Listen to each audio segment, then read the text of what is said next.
জীবনে প্রেম অনেকগুলো করি নাই, একটাই করেছিলাম। কারো সমস্যা হলে সেটা সমাধান করার চেষ্টা করি। তবে আমি চাই যে প্রতিটা স্টেপে খুবই স্ট্রাগল করে বা বুঝে শুনে পা বাড়াই। রোমান্টিক যে ক্যারেক্টারগুলো আছে বা সফটনেস, ওগুলো হয়তো আমার সাথে বেশি যায়। জীবনে প্রেম অনেকগুলো করি নাই, একটাই করেছিলাম। কেন ভাঙলো বলতে, তখন টিনেজ ছিলাম, তো পরে মনে হলো যে এটা থেকে বের হওয়া দরকার। সবকিছু মিলে হয়ে উঠছিল না, যাই হোক সবকিছু মিলে বাদ।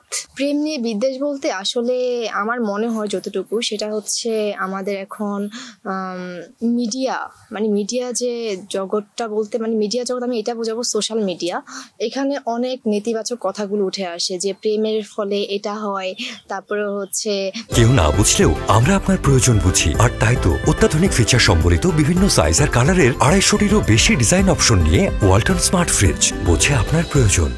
প্রেমিক প্রেমিকাকে মধ্যে যে ঝামেলা হয় বা ভালোবাসাগুলো, এখন অনেকেই মনে করে যে আসলে ভালোবাসা বলতে কিছু নেই, স্বার্থের জন্য ভালোবাসা, বা আমার এটা আছে দেখে ও আমাকে ভালোবাসে, বা তার এটা আছে দেখে আমি তাকে ভালোবাসি। এই জিনিসগুলোর জন্য আমার মনে হয় প্রেম জিনিসটা আসলে বিষাদময় হয়ে গেছে। এখন আমার মনে হয় যে ক্যারেক্টারগুলো আছে অনেক রাগী, ওগুলো আমার করতে এখনো সমস্যা হয়।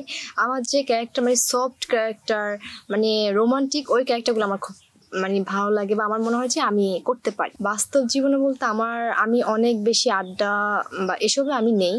আমার বেস্ট ফ্রেন্ড বলতে খুবই হাতে গোনা, খুবই কম।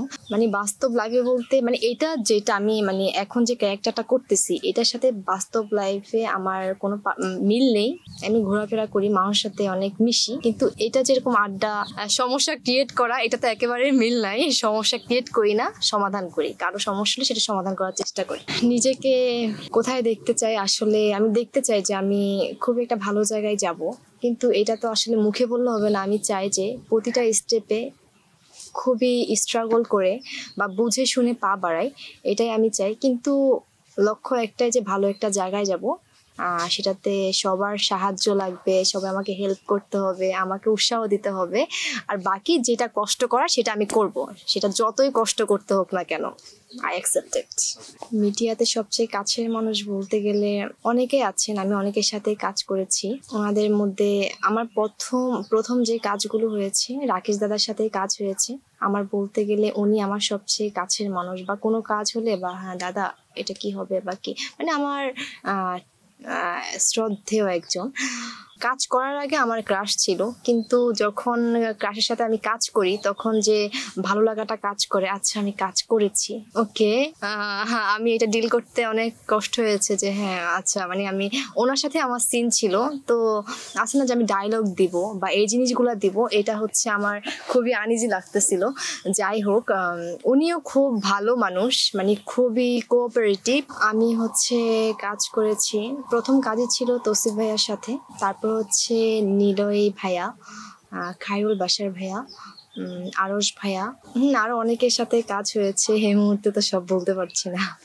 নায়িকা হওয়ার ইচ্ছা বরাবরের মতোই আগেও ছিল, এখনো আছে, যেটার জন্য আমি চাচ্ছি যে হ্যাঁ আমি পরিশ্রম করে যাব, সেটা যত কিছুই হোক না কেন। এখনো ওরকম অনেক বেশি ক্যারেক্টার প্লে করি নাই, কিন্তু এটাই চাবো যে হ্যাঁ যতই হোক আমি এই যে অনেক ক্যারেক্টার তো একেবারে উঠা যায় না, আস্তে আস্তে করে একটা নর্মাল ক্যারেক্টার থেকে আস্তে আস্তে করে আমি উঠতে চাচ্ছি।